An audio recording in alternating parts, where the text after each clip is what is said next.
بسم الله الرحمن الرحيم الحمد لله رب العالمين والصلاة والسلام على سيد المرسلين وعلى آله وأصحابه أجمعين أما بعد وقد قال الله تبارك وتعالى في القرآن الكريم أعوذ بالله من الشيطان الرجيم بسم الله الرحمن الرحيم الحج أشهر معلومات فمن فرض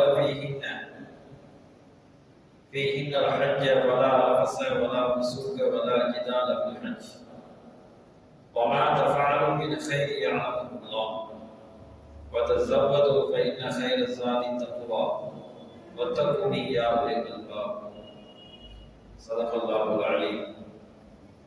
وقال النبي صلى الله عليه وسلم لا تقوم الساعة حتى لا يحج البيت أو كما قال عليه الصلاة والسلام. سبحانك لا علم لنا إلا ما علمتنا إنك أنت العليم الحكيم. اللهم انفعني بما علمتني وعلمني ما ينفعني ربي زدني علما. ربنا رب ارحمهما كما ربياني صغيرا. ربي أدخلني مدخل صدق وأخرجني مخرج صدق واجعلني من لدنك سلطانا نصيرا. اللهم صل على سيدنا محمد وعلى آل سيدنا محمد وبارك وسلم عليه يا أول الأولين ويا آخر الآخرين يا ذا القوة المتين ويا راحم المساكين ويا أرحم الراحمين. اللهم ارحمنا برحمتك يا ارحم الراحمين. எல்லா புகழும் அல்லாஹ் ஜல்ல ஷானஹு தஆலாவுக்கே உரித்தாகட்டுமாக. எனது உயிரினும் மேலான ஹஸரத் ரசூலுல்லாஹி ஸல்லல்லாஹு அலைஹி வஸல்லம் அவர்களின் மீதும் அன்னவர்கள் அடிச்சவற்றை சற்றும் அடிபடாமல் பின்பற்றிய உத்தம சத்திய சஹாபாக்கள், தாபீன்கள், தபா தாபீன்கள், நாதாக்கள், சுகதாக்கள், நல்லோர்கள், உலக முஸ்லிம்கள், குறிப்பாக நாம் அனைவரின் மீதும் அல்லாஹ்வின் அன்பும் அருளும் என்றென்றும் நிலவட்டுமாக. ஆமீன். கணியத்துக்குரிய அல்லாஹ்வின் நல்லடியார்களே, அல்லாஹ் ஜல்லஷானஹு தஆலா சூரத்துல் பக்ராவின் 197வது வசனத்திலே குறிப்பிடுகிறார், அல் ஹஜ்ஜு அஷ்ஹுருன் மஅலூமாத். ஹஜ் என்பது குறிப்பிடப்பட்ட மாதங்களாக இருக்கிறது. ஃபமன் ஃபரத ஃபீஹின்னல் ஹஜ்ஜ, யார் அந்த காலங்களிலே இஹ்ராம் கட்டிக்கொண்டு தங்களை ஹஜ்ஜுக்காக வேண்டி ஆயத்தப்படுத்திக் கொண்டாரோ, கடமையாக்கி கொண்டாரோ, அவர் ஃபலா ரஃபஸ வலா ஃபுசூக வலா ஜிதால ஃபில் ஹஜ், அந்த ஹஜ்ஜுடைய காலங்களிலே குடும்ப வாழ்க்கையில் ஈடுபடக்கூடாது, கெட்ட வார்த்தைகள் பேசக்கூடாது, வீண் தர்க்கங்கள் செய்யக்கூடாது.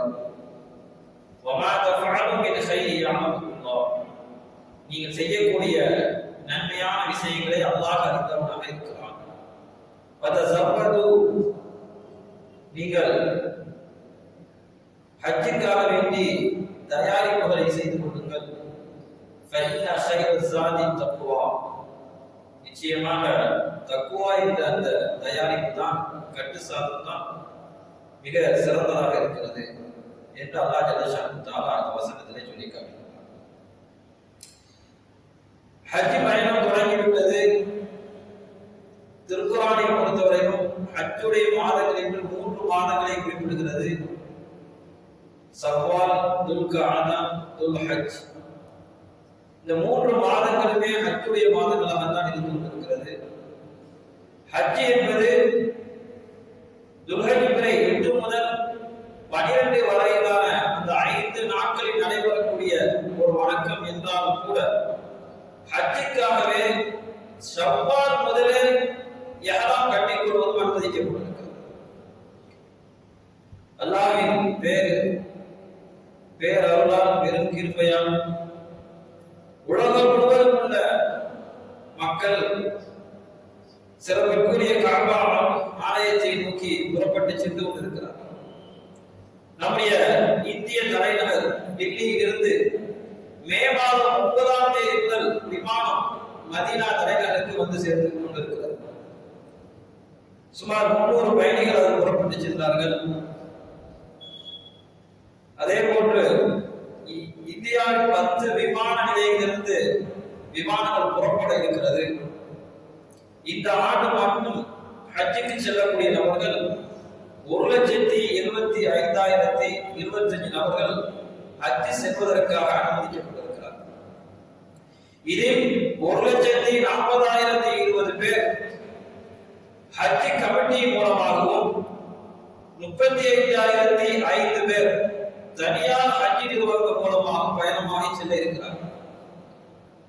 கடந்த ஞாயிற்றுக்கிழமை அதாவது 19ஆம் தேதி தமிழகத்திலிருந்து ஹஜ் பயணம் தொடங்கிவிட்டது. இந்த ஆண்டு தமிழகத்தில் மாத்திரம் சுமார் 5,600 ஹாஜிகள் ஹஜ் கமிட்டியின் மூலமாக இன்ஷா அல்லாஹ் பயணம் செய்ய இருக்கிறார்கள். அவர்களது பயணம் மே 26ஆம் தேதியிலிருந்து ஆரம்பமாகிறது. அல்லாஹ் ஜல்ல ஷானுஹு அனைத்து ஹாஜிகளுடைய அந்த ஹஜ்ஜையும் கபூலாக்கி பயணங்களை லேசாக்கி எல்லா விதமான நன்மைகளையும் அந்த ஹாஜிகளுக்கு தந்தல் முடிவானாக. அதே போன்று நம்ம அனைவருக்கும் அந்த புனிதமான ஹஜ்ஜுடைய பாக்கியத்தை நசீபாக்கி தந்தல் முடிவானாக. ஆமீன். ஹஜ் பயணத்தை பொறுத்தவரையிலும் யார் ஆசைப்படுகிறார்களோ அவர்களுக்கு கிடைக்கிறது. ஹஜ்ஜிலே நிறைய சிரமங்கள் இருந்தாலும் கூட அதன் மீது கொண்ட ஆர்வமும் ஆசையும் மக்களை ஹஜ்ஜின் பால் கொண்டு சேர்த்து விடுகிறது. யாருக்கு ஹஜ் செய்ய வேண்டும் ஆர்வம் இல்லையோ எல்லா ரீதியிலும் அவர்கள் வசதி பெற்றிருந்தாலும் கூட அல்லாஹ் ஜல்ல ஷானுஹு அங்கே அழைத்துக் கொள்வது கிடையாது. பொருளாதாரத்தில் நல்ல நிலையில் இருக்கிறார், எல்லா விதமான வசதி வாய்ப்புகளும் இருக்கிறது. ஆனால் உள்ளத்திலே அவருக்கு ஹஜ் செய்ய வேண்டும் என்ற ஆசை இல்லை என்று சொன்னால் அல்லாஹ் அங்கே கொண்டு சேர்ப்பது கிடையாது. ஹஜ்ஜை பொறுத்தவரையில் மிகப்பெரிய ஒரு பாக்கியமான விஷயம் என்னவென்றால் உலகத்தின் முதல் இறை இல்லத்தை தரிசிக்கக்கூடிய பெருமானார் ஸல்லல்லாஹு அலைஹி வஸல்லம் அவர்கள் வாழ்ந்த பூமியை நாம் நடக்கக்கூடிய தவாப் செய்யக்கூடிய ஒரு பாக்கியத்தை ஒரு மனிதர் பெறுகிறார். ஹஜ்ஜில் முஸ்லிம் சமுதாயம் ஆர்வம் காட்டும் வரை கியாமத் நாள் வராது. பெருமானார் ஸல்லல்லாஹு அலைஹி வஸல்லம் அவர்கள் சொல்வார்கள், லா தகூமு ஸாஅ ஹத்தா லா யுஹஜ்ஜல் பைத். காபத்துல்லாவை ஹஜ் செய்யும் வரை, மக்கள் ஹஜ் செய்யும் வரை கியாமத் நாள் என்பது வரவே வராது. அந்த அளவுக்கு அல்லாஹ் ஜல்ல ஷானுஹு புனிதமிக்கதாக ஆக்கி வைத்திருக்கிறார். அதே நேரத்தில் நாம் சிந்திக்க வேண்டிய விஷயம் என்னவென்றால் ஹஜ் கடமையான போதிலும் அதை தாமதப்படுத்தக்கூடாது. ஹஜ் ஒருத்தருக்கு கடமையாகிவிட்டால் அந்த வருடமே அவர் ஏற்பாடு செய்து கொள்வது மிக நல்லது. அதை தாமதப்படுத்துவது என்பது சில நேரங்களில் அது வேறு விதமான ஆபத்துகளில் முடித்து விடலாம். இன்றைய ஜும்மாவிலே ஹஜ்ஜை தாமதிக்காதே என்ற தலைப்பிற்கு நாம் சிந்திக்கிறோம். பொதுவாகவே அல்லாஹ் ஜல்ல ஷானுஹு ஒவ்வொரு வணக்க வழிபாடுகளுக்கும் ஒரு காலகட்டத்தை வைத்திருக்கிறார். தொழுகையை எடுத்துக்கொள்வோமே ஆனால் இந்த ஸலாத்த கானத முஃமினீன கிதாபம் மௌகூதா, நிச்சயமாக தொழுகை என்பது நேரம் குறிக்கப்பட்ட கடமை. முஃமின்கள் மீது நேரம் குறிக்கப்பட்டிருக்கிறது. ஃபஜ்ர், லுஹர், அஸ்ர், மக்ரிப், இஷா அந்த நேரங்களை நிறைவேற்ற வேண்டும். அதே போன்று நோன்பு என்று பார்த்தால் ஷஹ்ரு ரமலான் அல்லதி உன்ஸில ஃபீஹில் குர்ஆன் ஹுதல் லின்னாஸ், இந்த வேதம் இறக்கி வைக்கப்பட்ட அந்த ரமலானுடைய மாதம் என்று நோன்பு கடமையாக்கப்பட்ட விஷயத்தை அல்லாஹ் குறிக்காட்டுகிறார். நோன்பு என்பது அந்த ரமலானுடைய மாதத்தில் அந்த காலகட்டத்தில் அந்த மாதத்தில் கடமையாக்கப்பட்டிருக்கிறது. அதே போன்றுதான் ஹஜ்ஜுடைய காலம் என்பது அந்த துல்ஹிஜ்ஜினுடைய ஆரம்பம். மற்ற நாட்களில் ஹஜ் செய்ய முடியுமா? செய்ய முடியாது. வருடத்துக்கு எப்படி ரமலான் ஒரு தடவை வருகிறதோ அதே போல ஹஜ்ஜுடைய பாக்கியம் வருடத்துக்கு ஒரு முறை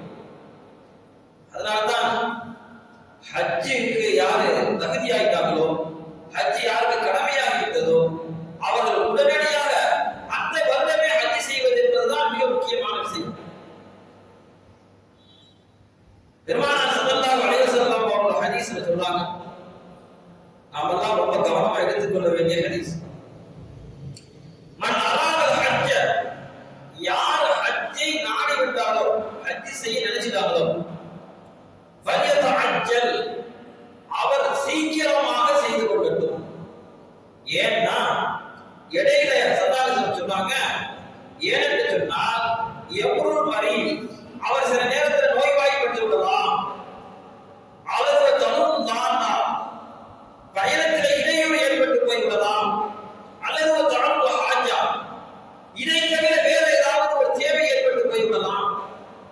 அஜிக்காவின் ஒருத்தர் பணம் சேர்த்து வைத்திருப்பார், அஜிக்காவின் தயாரிப்பத்திலே வைத்திருப்பார். அதை தாமதப்படுத்தும் பொழுது அந்த வருடம் அவருக்கு வேற ஒரு தேவை வந்துவிடலாம், சன்னாதம் சொல்வார். அல்லது அவருக்கு மருத்துவ ரீதியான ஏதாவது ஒரு தேவை ஏற்பட்டு போய்விடலாம், நோயாளியாக போய்விடலாம். ஹஜ் செய்வதற்கு ரெண்டு விஷயம் முக்கியம், பொருளாதாரம் முக்கியம், உடல் ஆரோக்கியம் முக்கியம். சன்னாதம் ஹதீஸ் அல்லாஹ் சொல்றாங்க, யாராவது ஹஜ்ஜுக்கு நியத்து வைத்து விட்டால், ஹஜ்ஜை விரும்பி விட்டால், ஆசைப்பட்டு விட்டால் உடனடியாக செய்து முடித்து விடுங்க. அதனால்தான் ஹஜ்ஜு கடமையான உடனே செஞ்சிருக்கும். ஒரு கால் மவுத்து வந்து விட்டால் அவர் ஹஜ்ஜு கடமையான நிலைமையிலே மூத்தாகி போய்விடுவார். இந்த வருடம் அவருக்கு ஹஜ்ஜு கடமையானது, கடமையான காலத்திலே அப்படியே கழித்து விட்டால், துல்ஹஜ் பிறை வந்தது கழித்து விட்டால், அடுத்த 2 மாதங்களில் அவர் மரணித்து போனாலே ஆனால் அவருக்கு ஹஜ் செய்யக்கூடிய அந்த கடமை அப்படியே நின்றுவிடும். அதனால்தான் சன்னாதத்தில் பலராக கழித்திருக்கிறார்கள். நோய் வந்துவிடலாம், உங்களுக்கு ஏதாவது தேவை வந்துவிடலாம், இல்ல பயணங்களில் ஏதாவது உடன்படி ஆகி போய்விடலாம். ஆனால் நீங்கள் விரைவாக செய்து கொள்ளுங்கள். இந்த முஸ்லிம் சமூகத்தில் ஹஜ் என்பது குறிப்பாக இந்தியாவிலும் இலங்கையிலும் பார்க்கும் பொழுது, இந்தியாவிலும் இலங்கையிலும் வயோதிகர்கள் தான் அதிகமாக ஹஜ் செய்கிறார்கள். அதிலும் முதன்மையாக தமிழகத்தை பொறுத்தவரையிலும் வயதானவர்கள் தான் ஹஜ் செய்யக்கூடிய நிலையை பார்க்கிறோம். அதிகமான இளைஞர்கள் என்பது குறைவு. ஹஜ் விரைவாக செய்ய வேண்டிய ஒரு அமல் தான். கடமை வேணா கடைசி கடமையாக இருக்கலாம், ஆனா நமக்கு கடைசி மூச்சு எப்பன்னு தெரியாது. கடமை என்பதோ கடைசி தான். நாம் மரணிப்பதற்கு முன்பாக ஹஜ் கடமையான நிலையில் நாம் மரணிச்சிருவோமையானால் அந்த ஹஜ்ஜினுடைய கடமை நம் மீது இருந்து கொண்டே இருக்கும். அதனால்தான் சல்லல்லாஹு அலைஹி வஸல்லம் அவங்களோட ஒரு தொடர்ந்து கேட்பாங்க, நான் என்னுடைய தந்தைக்காக வேண்டி என்னுடைய தாய்க்காக நான் ஹஜ் செய்யலாமா? சல்லல்லாஹு அலைஹி வஸல்லம் செய்யுங்க. ஆக மிக முக்கியமான ஒரு செய்தி என்னவென்றால், ஹஜ் கடமையாக இருந்தால், ஹஜ்ஜுக்கு நியத்து வைத்து விட்டால் உடனே அதை நிறைவேற்றுவதற்கு ஆயத்தமாகிவிடுங்கள். அதுதான் இந்த ஹதீஸ் சொல்லித் தருகிறது. பொதுவாகவே இஸ்லாம் வலியுறுத்தி கூறுகிற ஒவ்வொரு வணக்கமுமே அதை தாமதப்படுத்தினால் அல்லாஹ்வுடைய தண்டனை வருவதற்கு வாய்ப்பு இருக்கிறது. பெருமானார் ஸல்லல்லாஹு அலைஹி வஸல்லம் அவருடைய காலத்திலே ஹிஜ்ரத் என்பது மிக முக்கியம். நாட்டை விட்டு துறந்து வேற ஒரு ஊருக்கு செல்வது. மக்காவிலே இஸ்லாமியர்கள் வாழ்க்கை நடத்த முடியவில்லை, ஏகத்துவத்தை எடுத்து சொன்ன போது மக்கள் ஏற்றுக்கொள்ளவில்லை, இஸ்லாத்தினுடைய வாழ்க்கை அமைத்துக் கொள்ள முடியாமல் போன சூழ்நிலையில் அல்லாஹ்வுடைய உத்தரவு, நீங்கள் மக்காவை விட்டு மதீனாவுக்கு ஹிஜ்ரத் செய்து கொள்ளுங்கள். அப்படி ஹிஜ்ரத் செய்ய சொன்ன பொழுது சில மனிதர்கள் கொஞ்சம் காலதாமதம் ஏற்படுத்தினார்கள். அப்புறம் போயிடலாம், மக்கள் போய் கொண்டே இருக்கிறார்கள் மதீனாவுக்கு. சில பேர் என்ன செய்யல, போகல, காலதாமதம் ஆகிக்கொண்டே சென்றது, அவர்களால் போக முடியவில்லை. அல்லாஹ் ஜல்லஷானு தஆலா வசனத்தில் அவர்களை கண்டித்து சொன்னான், இன்னல்லதீன தவஃபாஹும் மலாயிகத்து ஸாலிமீ அன்ஃபுஸிஹிம், மலக்குமார்கள் உங்களிடத்திலே உங்களுடைய ரூஹை கைப்பற்ற வரும்பொழுது உங்களிடத்திலே கேட்பார்கள், நீங்க எப்படி இருந்தீங்கன்னு கேட்பாங்க. அப்போது அவர் சொல்வார்கள், குன்னா முஸ்ததஅஃபீன ஃபில் அர்த், நாங்கெல்லாம் இந்த ஊர்ல, இந்த நாட்டுல, இந்த பூமியில ரொம்ப பலகீனமானவர்களாக இருந்தோம், எங்களால கொடுமை செய்யக்கூடிய நபர்களை எதிர்த்து போராட முடியலை என்று சொல்வார்கள். அப்பொழுது மலக்குமார்கள் சொல்வார்களாம், அல்லாஹ்வுடைய பூமி விசாலம் இல்லையா?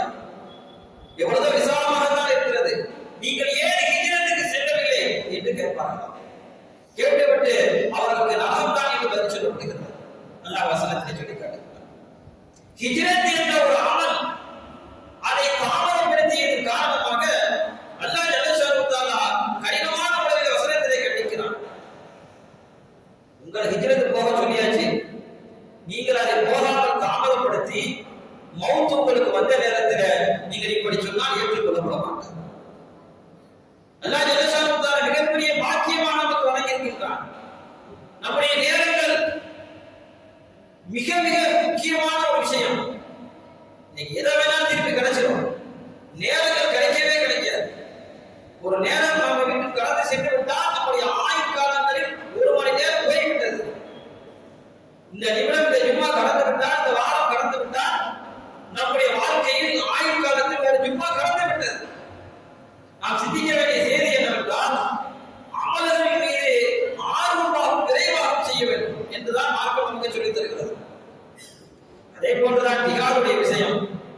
தபூக்குடைய யுத்தத்துல மிகப்பெரிய அந்த நேரத்துல சரியான வெயில் காலம். சில பேர் என்ன செஞ்சாங்க, வெயிலை சொல்லி காரணம் காட்டி கொண்டிருந்தாங்க. அந்த நேரத்தில் சில பேர் நாளைக்கு போகலாம் என்று நினைத்து போகாமல் இருந்து விட்டார்கள். அதிலும் சில சஹாபா பெருமக்கள் மாதிரி இருந்தார்கள். அல்லாஹ் ஜல்ல ஷானஹு தஆலா இப்படி தபூக்குடைய யுத்தத்திலே கலந்து கொள்ளாத அந்த மக்களை பார்த்து அல்லாஹ் கடினமான வார்த்தைகளை சொன்னான். யா அய்யுஹல்லதீன ஆமனூ மா லக்கும் இதா கீல லக்கும் உன்ஃபிரு ஃபீ ஸபீலில்லாஹ். அல்லாஹ்வுடைய பாதையில் நீங்கள் புறப்பட்டு செல்லுங்கள் என்று சொன்ன நேரத்தில் நீங்கள் புறப்படாமல் வீட்டிலே இருந்ததற்கான காரணம் என்ன? நீங்கள் புறப்படவில்லை. அல்லாஹ்வுடைய உத்தரவு வரும் பொழுது உடனே அதை அமல்படுத்த வேண்டும். பெருமானார் ஸல்லல்லாஹு அலைஹி வஸல்லம் அவர்கள் சொல்லிவிட்டார் என்று சொன்னால் அந்த உத்தரவை மதிப்பளித்து உடனே தாமதம் இல்லாமல் செயல்படுத்த வேண்டும். ஜிஹாதுடைய விஷயத்திலே, குறிப்பாக தபூக்குடைய யுத்தத்திலே, குறிப்பாக காப் இப்னு மாலிக் ரலியல்லாஹு தஆலா இது போன்ற சஹாபாக்கள் எல்லாம் கொஞ்சம் நாளைக்கு போகலாம்னு நினைச்சாங்க. கடைசியில ஊருக்கே போக முடியாத ஒரு சூழ்நிலை ஏற்பட்டு போய்விட்டது. பொதுவாக ஒரு பழமொழி சொல்லுவாங்கல்ல, டிலே இஸ் டேஞ்சரஸ். ஆறின கஞ்சி பழங்கஞ்சி. என்னைக்குமே விரைவாக செய்யக்கூடிய செயல் இருக்கிறது. விரைவாக செய்யக்கூடிய செயல் தான் வெற்றியை தரும். தாமதமான வெற்றி அது தோல்விக்கு சமம். அதே போன்றுதான் அமல்கள் என்று பார்க்கும் பொழுது, ஜிஹாதுக்கு போகான்னு சொல்லும் பொழுது, போருக்கு போகான்னு சொல்லும் பொழுது கொஞ்சம் பின்வாங்கினார்கள். நாளைக்கு போகலாம் என்று நினைத்தார்கள். கடைசியில் ஒரு போருக்கு போக முடியாமல் ஆகிவிட்டது. அதே போன்றுதான் நல்ல அமல்களாக இருக்கட்டும், தான தர்மங்களாக இருக்கட்டும், தௌபாவாக இருக்கட்டும், நாம் மனதிலே பதிய வைக்க வேண்டிய செய்தி என்னவென்றால் விரைவாக அதை செய்து விட வேண்டும். அல்லாஹ் ஜல்ல ஷானஹு தஆலா நம்முடைய பலகீனத்தை சொல்லி காட்டுகிறான். நாளைக்கு நமக்கு நம்முடைய ரூஹை கைப்பற்றக்கூடிய சூழலை வரும் பொழுது, மௌத் ஒரு மனிதனுக்கு வரும் பொழுது இப்படி சொல்வான். அல்லாஹ் சொல்லி காட்டுகின்றான், லஅல்லி அஅமலு ஸாலிஹன் ஃபீமா தரக்து கல்லா. யா அல்லாஹ், நான் கொஞ்ச நேரம் விட்டுட்டு நம்ம என்ன செஞ்சிருவேன், நல்ல அமல் செஞ்சுட்டு வந்துருவேன். இந்த நேரத்துல கஃன் துணியோடு மலக்குமார்கள் வந்து விடுவார்கள். எல்லாருக்கும் அந்த ஒரு நேரம் இருக்குது. எப்பதான் தெரியாத ஒழிய அந்த நேரம் கண்டிப்பாக நிச்சயமாக இருக்கிறது. கஃன் துணியோடு மலக்குமார்கள் வந்து ஆஜராகி விடுவார்கள். பள்ளியிலே நமக்கு மௌத் என்றால் பள்ளியிலே தான் மௌத், வீட்டிலே என்றால் வீட்டிலே, நடு ரோட்டிலே என்றால் ரோட்டிலே நமக்கு மௌத். அந்த இடத்துக்கு வந்துருவாங்க. நம்ம எதுவும் அசைய முடியாது. அந்த நேரத்தில் மனிதன் சொல்வான், அல்லாஹ் சொல்லி காட்டுகின்றான் வசனத்திலே, லஅல்லி அஅமலு ஸாலிஹன் ஃபீமா தரக்து கல்லா. கொஞ்சம் விட்டீனா நம்ம என்ன செஞ்சிருவேன், எல்லா அமல்களையும் செஞ்சுட்டு வந்துருவேன். ஏன்னா இப்ப நம்ம உலக வாழ்க்கை என்ன சொல்லிட்டு இருக்கோம், மௌத்து தானே, மௌத்துக்கு பிறகு பார்த்துக்கலாம். மௌத்தா போன என்ன செய்ய போகுது, கிட்டத்தட்ட ஒரு நம்பிக்கை குறைவான சூழ்நிலை தான் பார்த்து கொண்டிருக்கிறோம். அந்த நேரத்தில் இப்படி ஒரு சூழ்நிலை ஏற்படும் என்று அல்லாஹ் எச்சரிக்கிறான். இன்னொரு வசனத்துல சொல்லுவான், வஅன்ஃபிகு ஃபீ ஸபீலில்லாஹ். அல்லாஹ்வுடைய பாதையில் செலவு செய்யறதா சொல்லிக்கிட்டே வரலாம். தான் சம்பாதித்த பொருளாதாரத்தை பிறருக்கு உதவாமல், சரியான முறையில் ஜகாத் கொடுக்காமல், தான தர்மம் செய்யாமல் இருக்கக்கூடிய ஒரு நபர், அந்த நபருக்கு கடைசி நேரத்தில் மௌத் வரும் பொழுது, அத்தா இதா ஜா அஹதுல் மௌத், அந்த நேரத்தில் அவன் சொல்லுவான், வயகூலு ரப்பி லவ்லா அஸ்கர்தனி இலா அஜலின் கரீம். யா அல்லாஹ், எனக்கு கொஞ்ச நேரம் எனக்கு டைம் கொடு. ஃபஅஸ்ஸதக வ அகூன் மினஸ் ஸாலிஹீன். ஏன் இருக்கக்கூடிய எல்லா பொருளாதாரத்தை தர்மம் செஞ்சுட்டு நான் நல்லோர்கள் பட்டியலில் வந்து சேர்ந்து விடுகிறேன் என்று கதறுவான். அந்த நேரத்துல இன்னைக்கு நம்ம நிறைய செல்வம் இருக்கு, நிறைய சேர்த்து வச்சிருக்கிறோம். ஆனா மௌத்துடைய நேரத்துல எல்லாம் அவனுக்கு புரிய வரும். ஆகா, இதுதான் உண்மை, மறுமை என்று ஒன்று இருக்கிறது, மலக்குமார்கள் வந்து விட்டார்கள், நாம் இவ்வளவா தவறு வைத்து விட்டோம் என்று நினைத்து மலக்குமார்கள் சொல்லக்கூடிய வார்த்தை என்ன தெரியுமா, கொஞ்ச நேரம் விடுங்க, எல்லாத்தையும் எழுதி கொடுத்து சைன் பண்ணி என்னுடைய சொத்துவத்தை எல்லாத்தையும் கொடுத்துட்டு வந்துரு. அல்லாஹ் சொல்லுவான் அந்த வசனத்திலே, வலை யுஅখিরুல்லாஹ் நஃப்ஸன் இதா ஜா அஜலுஹா. ஒரு மனிதனுக்கு அவனுடைய மரண நேரம் அஜல் வந்து விட்டால் பிற்படுத்தப்பட மாட்டவே மாட்டாது. ஒரே ஒரு கையெழுத்து போட்டு வந்துடுறேன் வீட்டுல போய், என்னுடைய மனைவி வந்து நான் சொல்லிட்டு வந்துடுறேன், ஒரே ஒரு தடவை என் பிள்ளை முகத்தை பார்த்துட்டு வருகிறேன், இதற்கும் அங்கே அனுமதி அளிக்கப்பட மாட்டாது. ஆக நான் இருக்கக்கூடிய இந்த இந்த காலத்துல நம்ம என்ன செய்யணும் அப்படின்னா அமலின் பக்கம் ஆர்வமாக விரைவாக செய்து கொள்ள வேண்டும். தௌபாவின் பக்கம் விரைவாக நாம் என்ன செய்து கொள்ள வேண்டும். நல்ல அமல்கள், தான தர்மங்கள், பிறருக்கு உதவியாக இருப்பது அத்தனை தான் நாளைக்கு நம்முடைய மௌத்துடைய நேரத்தில் காப்பாற்றக்கூடியதாக இருக்கிறது. அதே போலதான் ஹஜ்ஜுடைய அமல். யாருக்கு ஹஜ்ஜு கடமையாக இருக்கிறதோ கொஞ்சம் என்ன செய்ய முயற்சி எடுக்கும். கொஞ்சம் முயற்சி எடுத்தோம்னா அல்லாஹ்வுடைய உதவி நமக்கு கிடைத்துக் கொண்டே இருக்கும். கடமையோடு மௌத்தாகுவதை விட, கடமையோடு காலம் கழிவதை விட விரைவாக செய்வதை எல்லாவற்றிலும் சிறந்ததாக இருக்கிறது. நம்முடைய உடல் பலம் தேவை இருக்கிறது ஹஜ் செய்வதற்கு. சாதாரண விஷயம் அல்ல. ஹாஜிகளிடத்தில் நீங்க கேட்டு பாருங்க, உம்ரா போனவங்களை கேட்டு பாருங்க, ஹஜ் செய்தவங்களை கேட்டு பாருங்க. அவ்வளவு உடல் வலிமை தேவை இருக்கிறது. பொருளாதாரம் மட்டுமல்ல, உடல் ஆரோக்கியம் மிக முக்கியம். கொஞ்சம் இளமை காலங்களிலே கொஞ்சம் வயது சரியா நடுத்தர வயதிலே செல்வோமையானால் நல்ல முறையில் ஒரு ஆரோக்கியத்தோடு செயல்படக்கூடிய வாய்ப்பு அங்கே இருக்கிறது. தாமதம் இருக்கிறதே அது ஒரு தற்கொலை நோய். தாமதப்படுத்துவதால் ஏற்படக்கூடிய ஆபத்தை நாம் உணர்ந்துதான் ஆக வேண்டும். பெருமானார் ஸல்லல்லாஹு அலைஹி வஸல்லம் அவருடைய வாழ்க்கை வரலாறை நாம் பார்க்கும் பொழுது சஹாபாக்கள் சில நேரத்திலே சில விஷயத்தை தாமதப்படுத்தியதன் காரணமாக மிகப்பெரிய பின்னடைவை சந்தித்திருக்கிறார். அப்துல்லாஹ் இப்னு ரவாஹா ரலியல்லாஹு தஆலா அன்ஹு அவர்கள் பெருமானார் ஸல்லல்லாஹு அலைஹி வஸல்லம் அவருக்கு பிரியமான சஹாபி. அப்துல்லாஹ் இப்னு ரவாஹா ரலியல்லாஹு தஆலா அன்ஹு அவர்கள் ஸல்லல்லாஹு அலைஹி வஸல்லம் அவர்கள் ஒரு தடவை மிம்பரிலே குத்பா பிரசங்கம் செய்து கொண்டிருக்கிறார்கள். அப்துல்லாஹ் இப்னு ரவாஹா தூரத்திலிருந்து வீட்டிலிருந்து நடந்து வந்து கொண்டிருக்கக்கூடிய நிலையில ஸல்லல்லாஹு அலைஹி வஸல்லம் சொல்றாங்க, எல்லாரும் உட்காருங்கன்னு சொல்றாங்க. அப்துல்லாஹ் இப்னு ரவாஹா இந்த வார்த்தையை கேட்டவுடன் எந்த இடத்துல வந்து கொண்டிருந்தார்களோ, இந்த இடத்துல நின்றார்களோ அந்த இடத்துல உட்கார்ந்தாங்க. பிறகு அவரிடத்துல கேட்கப்பட்ட போது சொன்னார்கள், பெருமானார் ஸல்லல்லாஹு அலைஹி வஸல்லம் அவர்கள் சொன்னாங்க, நான் உட்கார்ந்துட்டேன். அந்த அளவுக்கு பெருமானார் ஸல்லல்லாஹு அலைஹி வஸல்லம் அவர் கட்டுப்படக்கூடிய பிரியம் வைத்துள்ள சஹாபி அப்துல்லாஹ் இப்னு ரவாஹா ரலியல்லாஹு தஆலா. முஅத்தாவுடைய போர்ல ஸல்லல்லாஹு அலைஹி வஸல்லம் அவர்கள் தளபதிகளை நியமிக்கிறார்கள். எப்போதுமே ஒரு தளபதியை நியமிப்பாங்க ஸல்லல்லாஹு அலைஹி வஸல்லம். இதான் தலைமை. போருக்கு என்று சொன்னா நீங்க தளபதியா இருங்கன்னு சொல்லிடுவாங்க. முஅத்தா போர்ல கொஞ்சம் வித்தியாசமா நடந்து கொண்டாங்க ஸல்லல்லாஹு அலைஹி வஸல்லம் அவர்கள். 3 தளபதிகளை நியமிக்கிறார்கள். 3 தளபதி. முதல் தளபதியாக குடியை பிடிப்பவராக ஸைத் இப்னு ஹாரிஸா ரலியல்லாஹு தஆலா.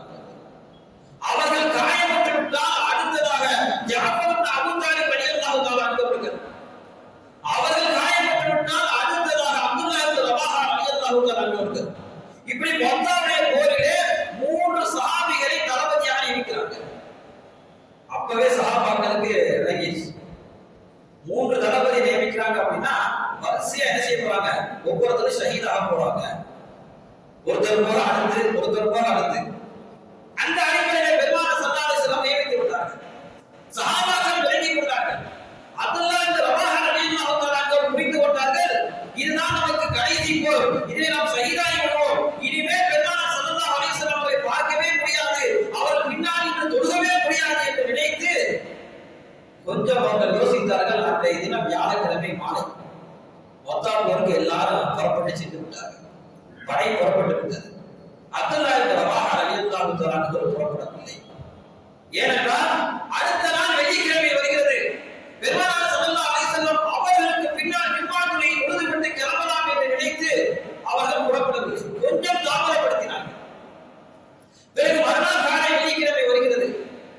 வெள்ளிக்கிழமை அன்று ஸல்லல்லாஹு அலைஹி வஸல்லம் கண்ணில் படாம இருந்து கொண்டு ஜும்ஆவுடைய நேரம் வந்ததுக்கு பிறகு பள்ளிவாசல்ல ஓரத்துல அப்துல்லாஹ் இப்னு ரவாஹா ரலியல்லாஹு தஆலா தொழுது கொண்டிருக்கிறார்கள். தொழுகை முடிந்து விடுகிறது. தொழுகை முடிந்ததற்கு பிறகு பெருமானார் ஸல்லல்லாஹு அலைஹி வஸல்லம் அவர்கள் அப்துல்லாஹ் இப்னு ரவாஹாவை பார்த்துக்கிறார்கள். கேட்டார்கள் ஸல்லல்லாஹு அலைஹி வஸல்லம் அவர்கள், ரவாஹா அவர்களே, ஏன் நீங்கள் செல்லவில்லையா என்று கேட்டபோது அப்பொழுது அப்துல்லாஹ் இப்னு ரவாஹா ரலியல்லாஹு தஆலா சொன்னார்கள், யா ரசூலல்லாஹ், நான் இப்பொழுது போருக்கு சென்று விட்டால் மறுபடியும் உங்களை பார்ப்பேனா என்று எனக்கு தெரியாது. ஆகையினால் உங்கள் பின்னால் இருந்து தொழுவதற்காக கொஞ்சம் நான் தாமதித்து விட்டேன். இதோ நான் தொழுது முடித்து விட்டேன், கிளம்ப போகிறேன் என்று சொன்ன பொழுது பெருமானார் ஸல்லல்லாஹு அலைஹி வஸல்லம் சொன்ன வார்த்தை கவனிக்க வேண்டும். பெருமானார் ஸல்லல்லாஹு அலைஹி வஸல்லம் சொன்னார்கள், யாரெல்லாம் முன்பு சென்று விட்டார்களோ அந்த படையினரே உடைய நன்மையை நீங்கள் இந்த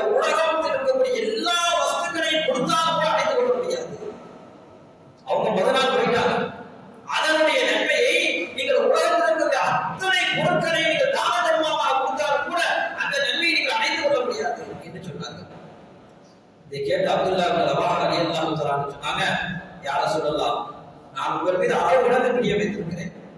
ஒரு காலை பொழுதோ அல்லது மாலை பொழுதோ உங்களோடு கழிப்பது என்பது இந்த உலக வசதிகளை கிடைப்பது எனக்கு சிறந்தது என்று சொன்னாங்க. இந்த அளவுக்கு சந்தான சொல்லுவாங்க, அந்த நன்மையை அடைய முடியாது அப்படின்ட்டாங்க. போர் நடக்கிறது, மொத்தா போர் நடக்கிறது. பெருமானார் ஸல்லல்லாஹு அலைஹி வஸல்லம் சொன்னதை போட்டு முதல்ல ஸைத் இப்னு ஹாரிஸா ரலியல்லாஹு தஆலா அன்ஹு அவர்கள் கொல்லப்படுகிறார்கள். அடுத்ததாக ஜாஃபர் இப்னு அபூ தாலிப் ரலியல்லாஹு தஆலா கொல்லப்படுகிறார்கள். மதீனாவிலிருந்து விஷயத்தை கேட்டு சஹாபாக்கள் இடத்தில் சொல்லுகிறார்கள் ஸல்லல்லாஹு அலைஹி வஸல்லம், ரெண்டு பேரும் ஷஹீத் ஆயிட்டாங்க அப்படின்னு சொல்றாங்க. சஹாபாக்கள் சொன்னதுக்கு பிறகு ஸல்லல்லாஹு அலைஹி வஸல்லம் அமைதியா இருந்தாங்க. சஹாபாக்கள் ஆர்வமா பார்த்தாங்க. அப்ப அப்துல்லா இப்னு ரவாஹாவுடைய நிலைமை என்ன? அவ்வளவு கொஞ்சம் என்ன செஞ்சாங்க, பயத்தோட இருந்தாங்க. கொஞ்சம் இடைவெளி விட்டு பெருமானார் ஸல்லல்லாஹு அலைஹி வஸல்லம் சொன்னார்கள், அப்துல்லா இப்னு ரவாஹா ரலியல்லாஹு தஆலா அவர்களும் ஷஹீதாகி விட்டார்கள். இப்போ 3 பேரும் ஷஹீதாயிட்டாங்க. பிறகு சஹாபாக்களை பார்த்து சொன்னார்கள், 3 நபர்களுடைய ஆன்மா இருக்கிறது, அந்த ரூஹுகள் தங்க கட்டிலே மேலே உயர்த்தப்பட்டுக் கொண்டிருக்கிறது, அது சொர்க்கத்திற்கு கொண்டு போகப்படுகிறது என்று சொன்னார்கள். சொர்க்கத்துக்கு கொண்டு போகப்படுகிறது. அதே நேரத்தில் அப்துல்லா இப்னு ரவாஹா ரலியல்லாஹு தஆலா அன்ஹுவுடைய கட்டிலுடைய கால் மாத்திரம் கொஞ்சம் வளைந்து இருக்கிறது என்று சொன்னார்கள். காரணம் என்ன தெரியுமா? அவர்களே சொன்னாங்க. ஏன் அப்படின்னா அப்துல்லா இப்னு ரவாஹா ரலியல்லாஹு தஆலா அவர்கள் முதல் நாளே போருக்கு போகாம கொஞ்சம் தாமதித்தார்கள். அதன் காரணமாக அப்ப தாமதித்ததன் காரணமாக எவ்வளவு பெரிய ஒரு பின்னடைவை சந்திக்க வேண்டிய சூழ்நிலை இருக்கிறது. ஒரே ஒரு நிமிடம் தான் ரயில் தப்பி போய்விடும், ஒரே ஒரு நிமிடம் தான் பஸ் தப்பி போய்விடும். எல்லாமே இந்த ஒரு நிமிடங்கள் தான். தாமதம் இருக்கிறதே அது மிகப்பெரிய ஒரு தற்கொலை நோய். அதனாலதான் ஹஜ்ஜு கடமையாயிருச்சு அப்படின்னா உடனே ஹஜ்ஜு செஞ்சிருக்கோம்.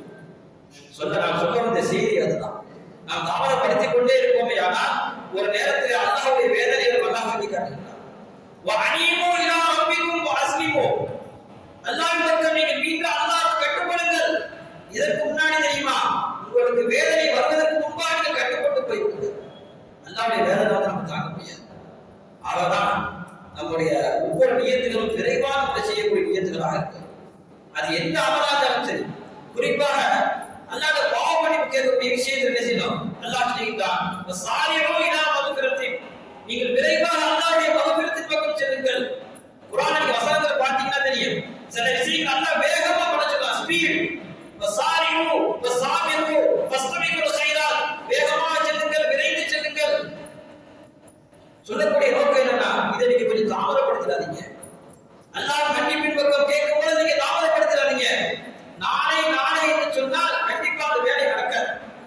சைத்தானுடைய மிகப்பெரிய சூழ்ச்சியாதான். குர்ஆன் எடுத்து ஓதலான்னு பார்த்தா இன்ஷா அல்லாஹ் நாளைக்கு ஓதலாம் சைத்தான் மனசுல போட்டுருவோம். சரி, இன்னைக்கு நம்ம தொழுகை எடுத்துடலாம். சில பேர் நீ சொல்லுவாங்க, நீ இந்த ஜும்மாவுக்கு தொழுகை கரெக்டா எடுத்துடணும் அப்படின்னு நினைப்பாங்க. கடைசியில பார்த்தா சைத்தான் எடுத்துருவான். சரி, நாளை காலையில சுக்குல இருந்து போய்க்கலாம், நாளை காலை சுக்குல இருந்து போய்க்கலாம். உட்கார்ந்து டிசிப்ளின் போக முடியாது. எடுக்கக்கூடிய அமல்கள், செய்யக்கூடிய வேலைகளை தாமதம் இல்லாமல் உடனே யார் செய்வார்களோ அவங்க தான் வெற்றியாளர்கள். ஆக யாரெல்லாம் நம்முடைய முகல்லாவுல ஹஜ்ஜு கடமையாக இருக்கிறதோ, யாரெல்லாம் பொருளாதார ரீதியாக உடல் ரீதியாக சமாமத்தாக இருக்கிறதோ, தயவு செய்து ஹஜ்ஜை முற்படுத்துங்க. வயதை காரணம் காட்ட வேண்டாம். எனக்கு வயது இல்ல, இன்னும் வயது வரணும் அப்படின்னு நினைக்காது. ஹஜ்ஜை என்ன செய்ய உடனே கடமையாகிவிட்டதா? பொருளாதாரத்தை பாருங்க, நல்ல முறையில் பொருளாதாரம் இருக்கிறது. யாருக்கும் பொருளாதாரம் இருக்குது அவங்களுக்கு தான் கடமை, அது எந்த சந்தேகம் கிடையாது. பொருளாதாரம் இருப்பவர்கள் எனக்கு கொஞ்சம் வயது போகட்டும் என்று நினைக்காமல் உடனடியாக ஹஜ்ஜை செய்வதுதான் சிறந்தது. கால தாமதப்படுத்து அப்படின்னா நாஞ்சில சந்தாசம் சொல்றாங்க, ஏதாவது நோய் வந்துடலாம், நான் பாதுகாக்கணும். நம்ம வச்சிருக்கக்கூடிய ஹஜ்ஜுக்காக வச்சிருக்கக்கூடிய காசு பணத்துல ஏதாவது செலவு வந்துடலாம், நான் பாதுகாக்கணும்.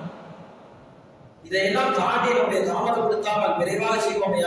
நிச்சயமாக அல்லாஹ் எல்லா விதமான பறக்கத்திலே அதை வச்சிருக்கான். ஹதீஸ் நீங்க அடிக்கடி கேள்விப்பட்டிருக்கலாம். ஹாஜி ஒருவரும் ஏழையாக மாட்டார், படித்திருக்கலாம். ஹஜ்ஜுக்கு ஒருவர் போறாங்க அப்படின்னா எல்லா பாவங்களும் மன்னிக்கப்பட்டு சொல்ல போனால் அன்று பிறந்த பாலனை போட்டு வருகிறார். அன்னைக்கு குழந்தை பிறந்த ஏதாவது பாவம் செய்யுமா? அப்படிப்பட்ட ஒரு தூய்மையான இடத்தில் ஹாஜிகள் வருகிறார்கள். வந்ததற்கு பிறகு நம்ம பாவம் கொண்டே செய்யலாம், அது வேற விஷயம், தவிர்த்து கொள்ளும். ஹஜ்ஜுக்கு போயிட்டு வந்ததற்கு பிறகு வானகனாக வந்து விட்டு மறுபடியும் முதியவராக போயிடக்கூடாது.